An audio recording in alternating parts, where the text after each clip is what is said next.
Welcome to Talking with the Experts. This is where we discuss great ideas to take your business to the next level. How do we know these ideas work? Well, it's because we're talking with business owners who are using these ideas. Business owners who have years of experience and expertise. All things business by business owners for business owners. And now, here is your host, Rose Davidson. Hi, I'm Rose Davidson from Talking with the Experts. I'd like to take this opportunity to thank Global Glamping Charities for their valued support. Global Glamping Charities, solving homelessness in all its forms. Reach out to them at globalglamping.org.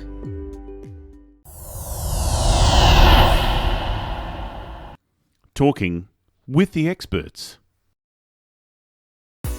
In episode 471, Amanda Hill shares with us her focus formula and her insights into facing and overcoming challenges.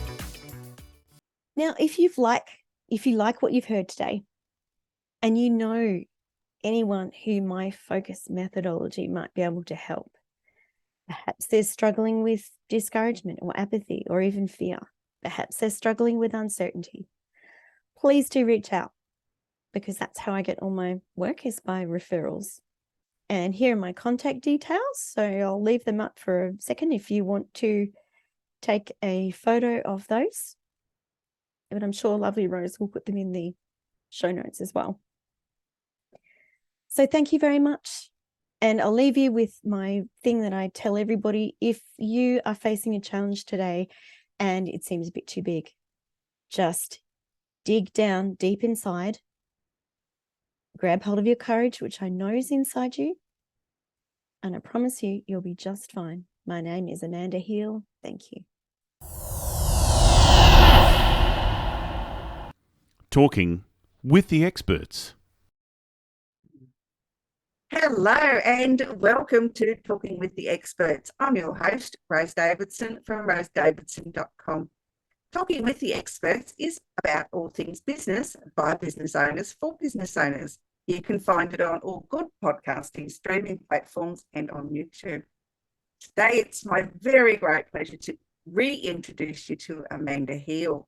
Amanda is an amazing human being, and I absolutely love her presentations.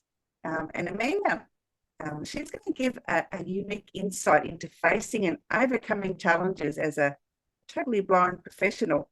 And she wants to show you and your team how to transform from being fearful, confused, and stuck to being, someone who's in control and who takes courageous steps towards a clear vision. Amanda is a resilience expert with an extraordinary life story. She survived being born at 14 weeks premature in the 1970s when, babies weren't expected to live, for a very long time after that. She was so small that her father could actually hold her in the palm of his hand. So, that's pretty tiny. So the oxygen that was keeping her alive at birth damaged her eyes and left her totally blind. But despite this, Amanda has continued to surprise people with her professional and personal achievements. After graduating with honours in law from the Australian National University, she embarked on a 17-year legal career. And in her spare time, she climbed to the altitude of 10,000 feet in Nepal and conquered her phobia of getting lost while travelling independently, both within Australia and overseas. This is a slide presentation. I absolutely love it. Amanda, welcome and thank you for joining me yet again on Talking with the Experts. Thank you very much. Did you know that a saltwater crocodile can snap its massive jaws shut with the bite strength of almost 15 times that of a human? That's enough to bite through steel and more than enough to shatter human bone. But of course, the Panquis weren't thinking about this when they pitched their tent on the banks of a river on the West Australian Northern Territory border, well known for its barramundi fishing. Lena had been sitting up late talking to her eldest son, Peter, when she decides to lie down to rest. And then she hears a rustling in the bushes and she thinks, oh, it's probably just pigs coming down to drink, but I'd better check. So she gets up on her elbow, and what does she see but a massive saltwater crocodile coming towards her? It crashes through the screen of the tent. And as it does, look out, she shouts, look what's coming. But it's too late. And the crocodile grabs her with such force around the chest that it fractures many of her ribs and very badly damages her liver. Now, Peter, hearing the sound, sits up and is absolutely horrified to see his mother clamped in the jaws of the huge beast. But then he remembers what his father told him, something about how to scare off a crocodile.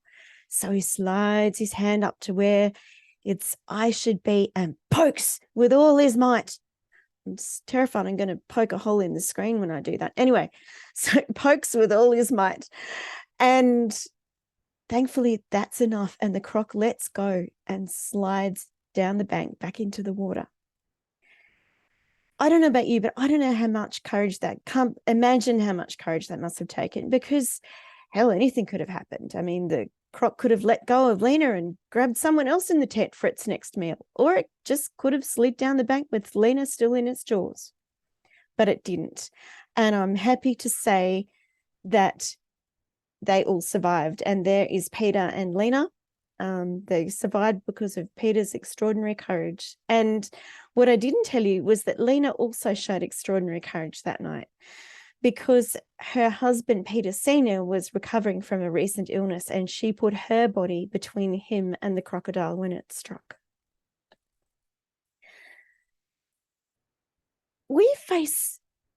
Life wasn't always meant to be easy, was it? And you and I think, face more uncertainty today than most of us have in our lifetimes, don't we? And really, the effects of uncertainty are pretty bad, aren't they? You know, discouragement, apathy, and even fear. But the good news is, it is possible to overcome uncertainty by building and maintaining your courage. I'm not going to talk to you about how to scare off a saltwater crocodile, because, well, I've sort of done that already. But what I want to talk to you about is the 5-step methodology that I've developed throughout my lifetime. Because as a totally blind person over the 53 years of my life, I've faced and overcome many challenges and quite a bit of uncertainty too. And I've built a 5-step methodology, which I use every day to build and maintain my courage. And I want to share that with you today so that you can do the same. So what we'll cover: fix your eyes on the prize, not the problem. Optimize your goals for outstanding outcomes. Connect with your conviction for greater consistency in performance. Upgrade your courage for unbelievable results. And finally, see your success by putting your courage into action. And that all spells out focus. So the F of focus: fix your eyes on the prize, not the problem. You heard in my bio that I'd had a 17-year legal career. But then in 2014, I was all of a sudden made redundant. And for any of us, but particularly for me as a totally blind person, that was devastating, because there was a job freeze on, and, you know, I couldn't exactly go and become a pizza delivery driver or an Uber driver, could I? But it did allow me to follow my dream of being a speaker. So once I'd finished my training, I was offered a job by Guide Dogs New South Wales, ACT, as a paid PR speaker. I jumped at the chance because this would enable me to give back to the organisation that had given me 4 beautiful guide dogs, absolutely free, and would also allow me to improve on my newly gained speaking skills. So I'm sitting at the interview, and the interviewer says to me, "So how are you going to get to speaking engagements?" "Well, by bus, of course, like any other self-respecting speaker who can't drive." "Well, what would you say if I told you that you would need to get to as many gigs as possible by public transport. It was then that the bottom fell out of my world, because I hadn't caught a bus for about 20 years, and I'd become convinced that I would, if I caught a bus on my own, I would get lost, and that would be a disaster. So come with me, if you will, on the journey that I went on in my head. And if you like, you can even close your eyes for this little bit to make it a bit more authentic. So, you're standing at the bus stop, and you have to get to somewhere important, and you have to get there by bus. And, for whatever reason, you can't see. Maybe you've got conjunctivitis or something. Anyway, you can't see. Someone's taken you to the bus stop, and you're standing there, and you start to think, gosh, do I have to hail a bus? I can't remember whether I have to do that. I'm not quite sure how to do that anyway. And how will I know if it's a bus? It might be a truck or something else. And if it is my bus, if it is a bus, how will I know whether it's my bus? Anyway, a bus pulls up, and it is a bus.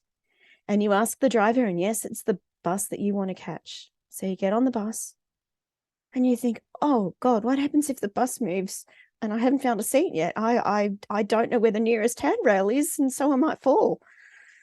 But thankfully, the bus doesn't move, and you find a seat without sitting on anyone. You can open your eyes for this bit. I did that once. Got on the bus, sliding along the seat. Oh my gosh, I'm so sorry. I'm so sorry. I didn't mean to sit on you. I'm so sorry. He or she didn't talk to me for the rest of the trip. Anyway, you can shut your eyes again now. So you're sitting on the bus, and you start to think to yourself, oh gosh, how will I know when to get off? Do I count the corners, or do I count the stops? And what happens if the bus doesn't stop at one of the stops? And how will I know when to get off? And oh gosh, I might get off at the wrong stop.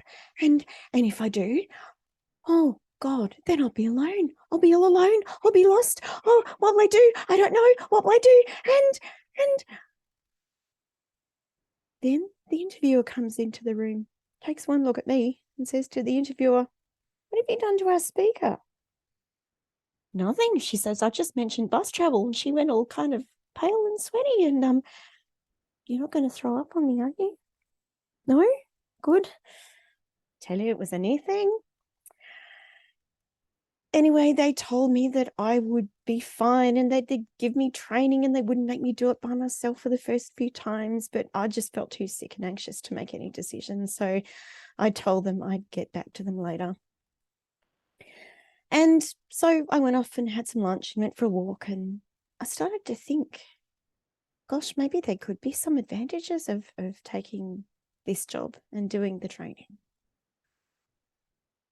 So I told them I would do the training, but more on that later. So if I had kept focusing on the problem of my fear, my crippling fear of getting lost, and it was crippling because I was basically housebound. I wouldn't go anywhere unless someone I knew was driving me, or I knew 200% how to walk there. I didn't go anywhere. And so if I kept my focus on that, then I would remain housebound. But I was able, thankfully, to take my focus off the problem and instead focus on the prize. And that prize was comprised of many things. It was independence. I could actually leave the house again. It was giving back to the organisation who'd given me 4 beautiful guide dogs. It was using my speaking skills. And it was overcoming my fear of getting lost. So what are you focusing on right now? Are you fixing your eyes on the prize, or are you still focusing on the problem? What could you do to change that? So that was the F of focus. Now on to the O, which is optimize your goals for outstanding outcomes. Research has shown that if you set meaningful goals and then break them down into bite-sized pieces, then you're much more likely to achieve them. Because when you achieve each step towards getting the goal, that builds your courage. And that builds enough to get to do the next step, and then go on to the next step and the next, until you finish that goal. And then once you've achieved that goal, that gives you the courage to go on to the next one. Kind of like learning to drive. Those of you who can drive, I'm sure you didn't just hop in the car and drive down the highway, did you? No. You would have started small. You would have started probably in a quiet street, or driving up and down the driveway even, or driving around a block.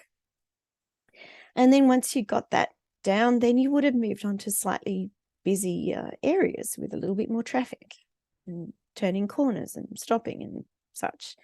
And then you would have gradually moved on to busier and busier areas until you were a fully competent driver, and you may have even driven at night. And I'll bet you're saying, what does she know about driving? She's blind. Well, I'll have you know, I've driven quite a bit. I've driven my dad's truck and tractor on his farm. I've driven his boat on the lake, and they used to joke about what would happen if the water board pulled me over and wanted to see my license. And thankfully that never happened. And I even drove my friend's car around a car park late one night. And yes, we were both sober. And these manual cars, gosh, they're hard to start. You've got to do about 5 things at once. But I eventually got the car started, and we started moving, and my friend's sitting in the driver's seat, and he's going, now straight, turn left, good, now straighten up. Right. No, not right. Straight.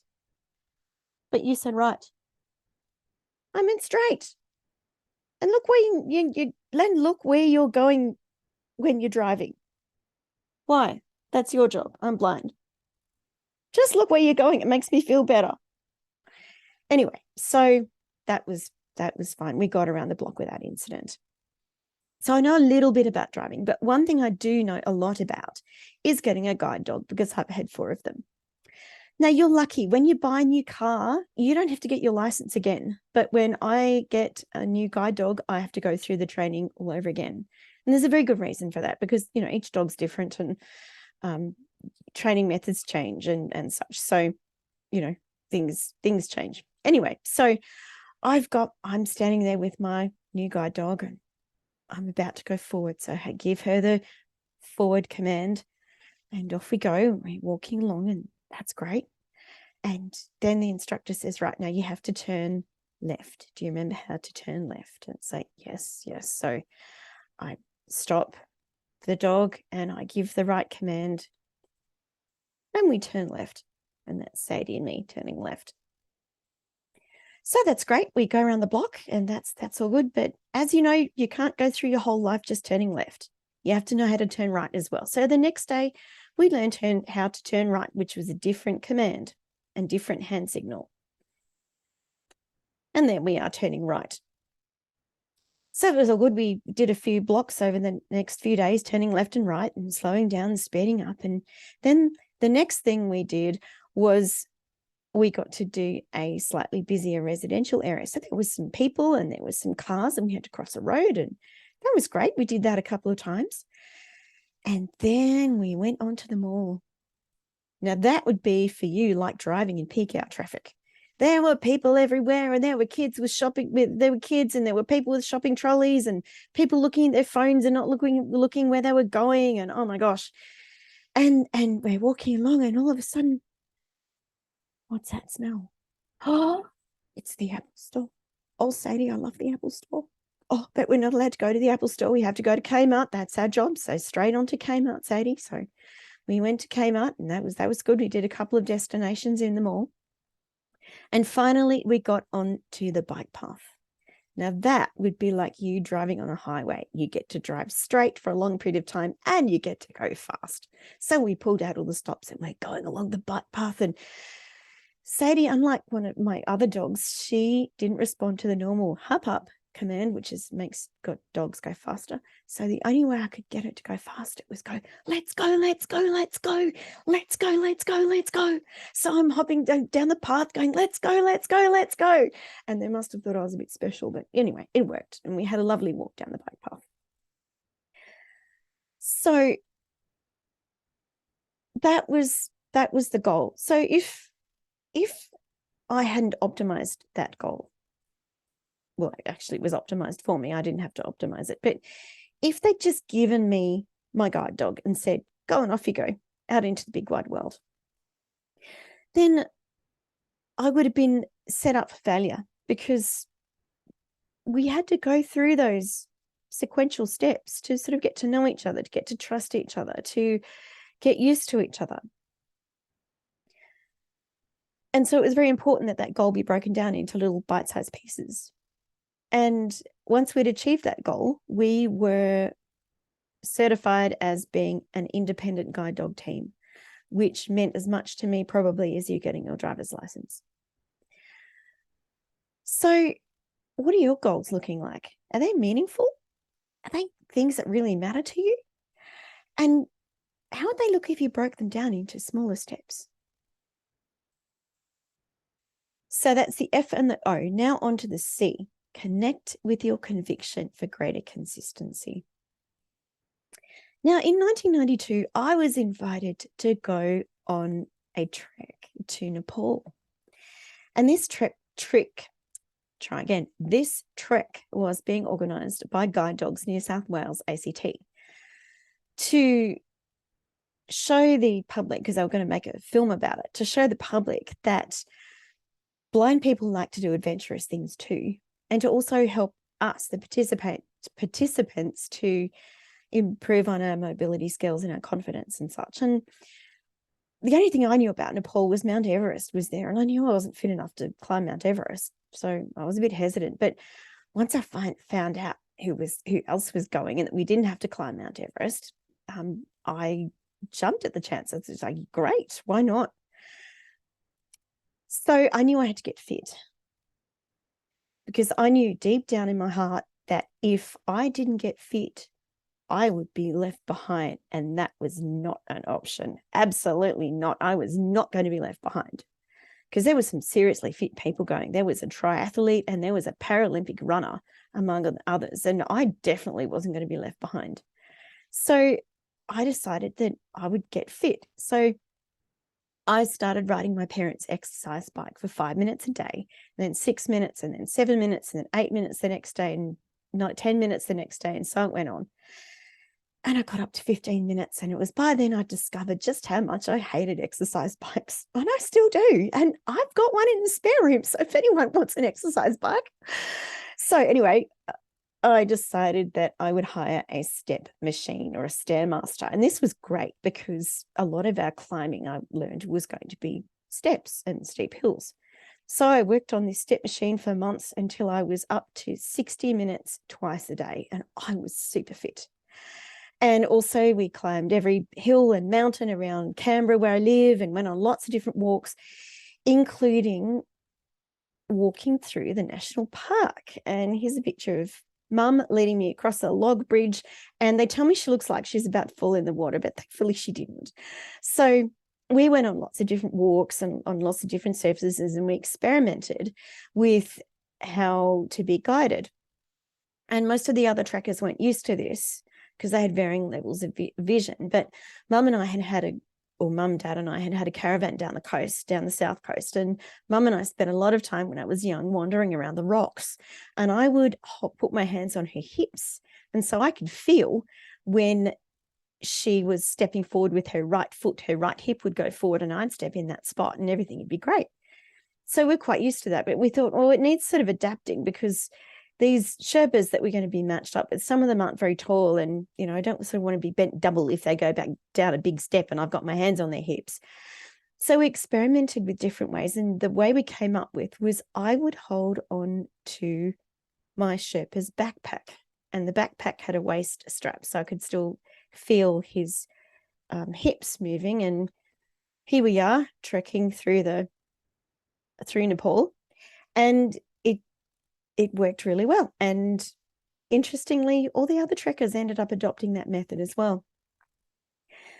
So that was great. We went on our trek, and our wonderful Sherpas, they took us up to a height of 10,667 feet, or 3,332 meters, at the summit of Poon Hill.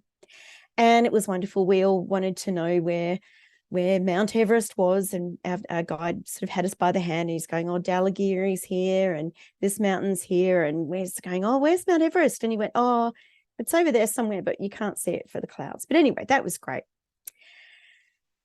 And as wonderful as our Sherpas were, we still had some slips and trips because the trails were pretty steep. And so one of the people came up with this idea, why don't we make a competition out of it?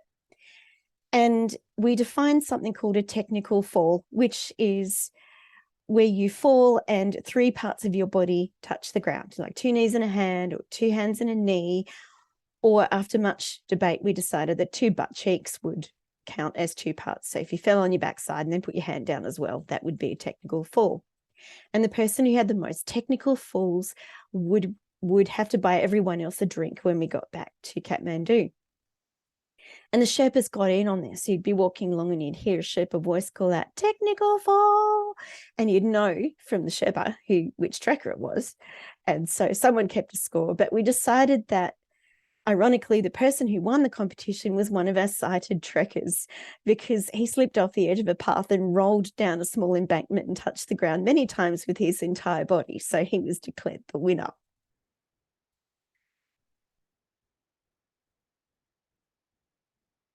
Anyway, so connecting with your conviction. If I hadn't stayed connected with that conviction about not being left behind, there are many times that I would have quit. You know, the training was hard. I actually hurt one of my knees during the training because I was training with such intensity. And so consequently, there were quite a few times during the trek that I was in a bit of pain and I really wanted to give up, but I was absolutely determined that I was not being left behind. That was my conviction. And so conviction can mean different things to different people.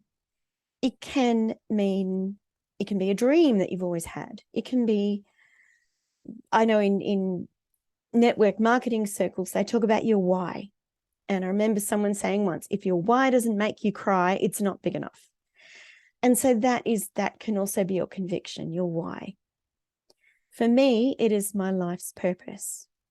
And I know that my life's purpose is to inspire and encourage others. And that is what keeps me going through thick and thin. And as you all know, if you have a small business, there is definitely thick and thin.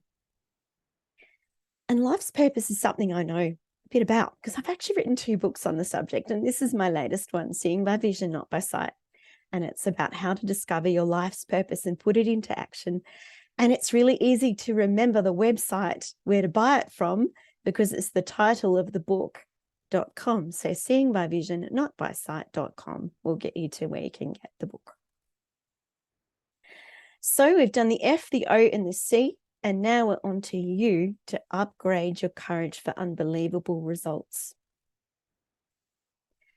Courage is a bit like a muscle, you know. You have to build it up first, and then you have to keep it strong. So this is me lifting 85 kilos in a weightlifting competition, deadlifting competition. But I didn't start like that. I started small, just lifting the 20 kilo bar until I got that right. And then my trainer would put more and more weights on, and until I got to my 1 repetition maximum for any weightlifters out there was 100 kilos. And I've never been able to lift that since. So you have to build up your muscle. So when I told you that I said that I would take the guide dog's job, so because my courage muscle was so strong, so weak, we had to start slow. So getting on and off a stationary bus. So I'd get on the bus, find a seat, get off the bus. Did that a few times. And then had this beautiful bus driver. He drove round and round the block in the pouring rain. And I would practice ringing the bell, getting off the bus, getting back on, finding a seat, ringing the bell, getting off, getting on, finding a seat.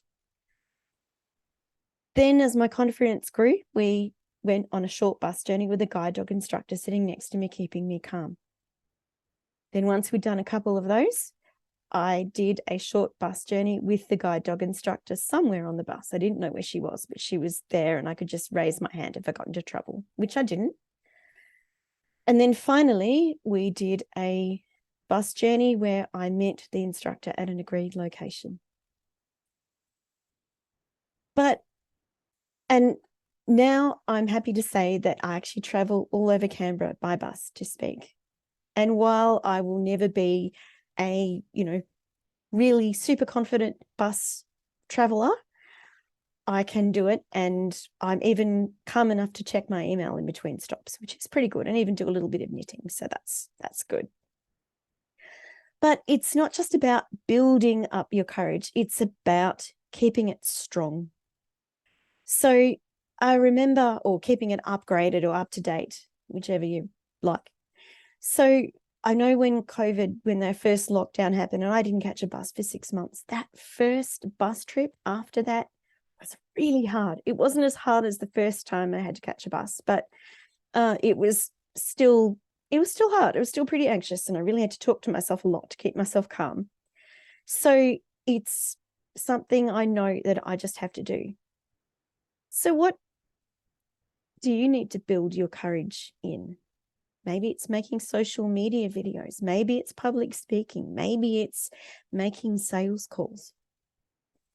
And the only way you're going to do it is by doing it.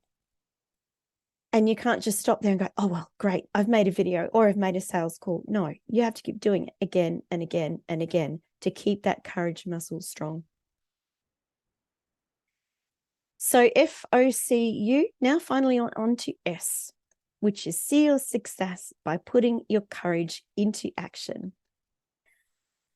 Now, after I'd been made redundant, I sold skincare through a network marketing company. Beautiful product. But I really wasn't very good at it.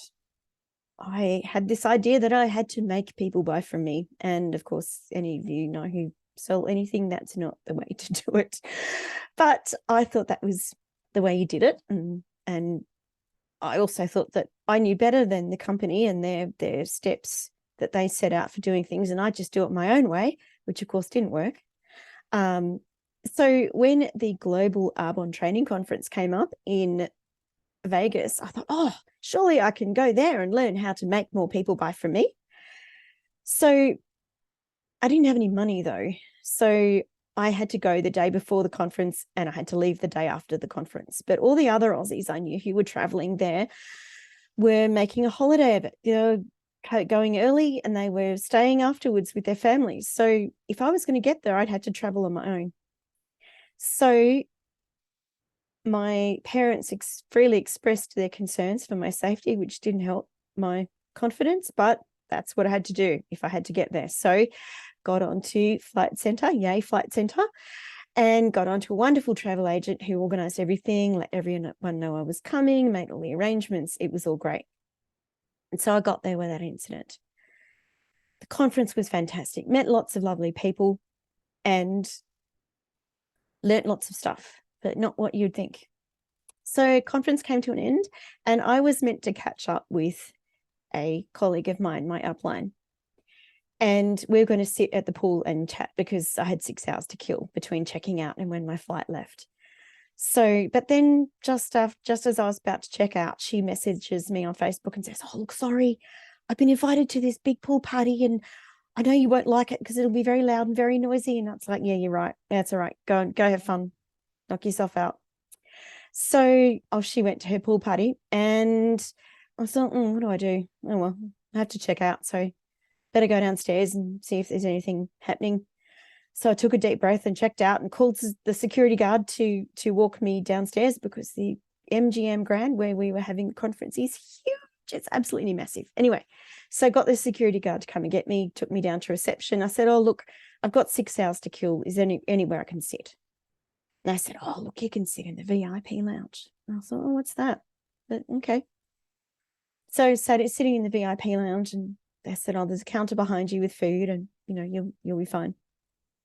And so there were some gentlemen there speaking another language. I don't know what it was, but I was feeling grumpy because I thought, oh, there's no one to talk to and I'm just stuck here in this lounge for 6 hours. And then I remembered what my upline had said about gratitude.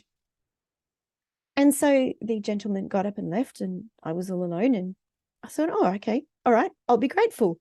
I'm grateful that I'm sitting on this nice comfy lounge instead of a plastic chair in Starbucks, and it's nice and quiet. And I've got free Wi-Fi for the next 6 hours and food. So it'll be all right. So I started watching videos on my phone with a happy smile on my face. And who should come up to me but the CEO of Arbonne? She'd seen my bag and probably wondered who on earth I was. And we had a chat, and she said, oh, look, get some food on the Arbonne account. It's fine. So she left, and next minute, someone taps me on the shoulder and says, hello, I'm Michael, the head butler of the MGM Grand, and I hear you're hungry. Oh, I can be, I said. So frantically went through the room service menu in my head, which I'd memorized. And I said, oh, I'd like a club sandwich. And he said, oh, okay. Oh, look, we won't bring your food down to you. We'll take you up to Sky Lounge. Turns out the Sky Lounge was the penthouse of the MGM Grand.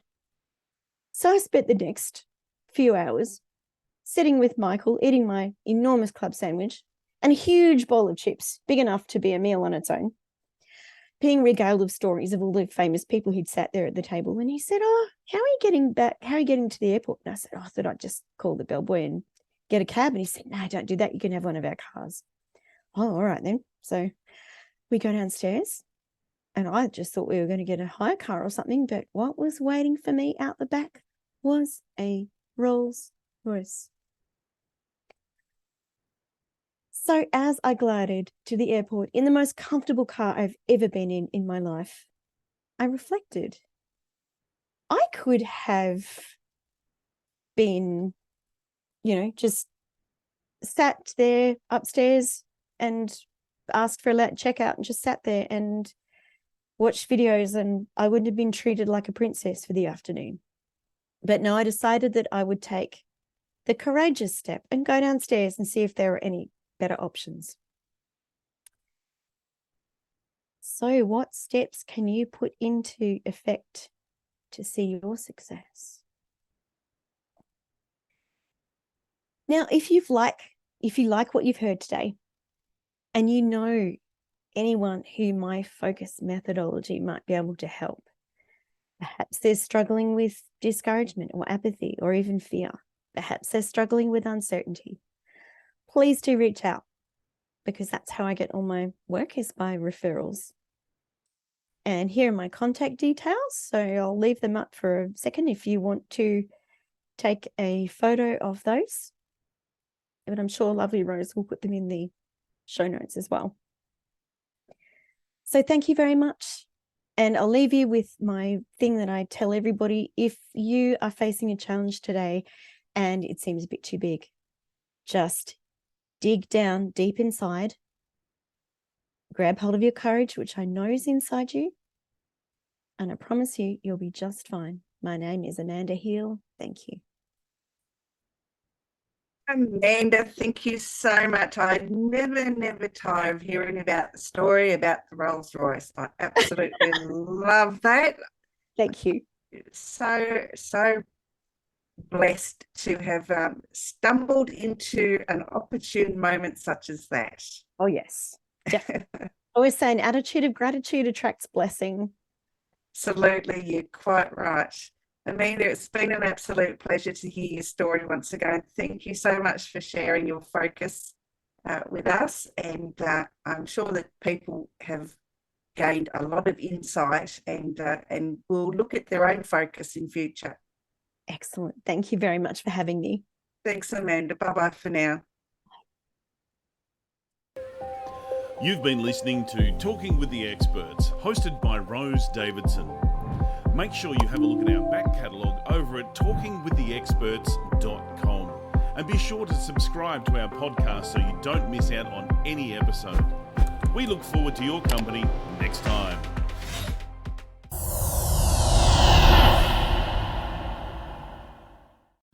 Talking with the Experts.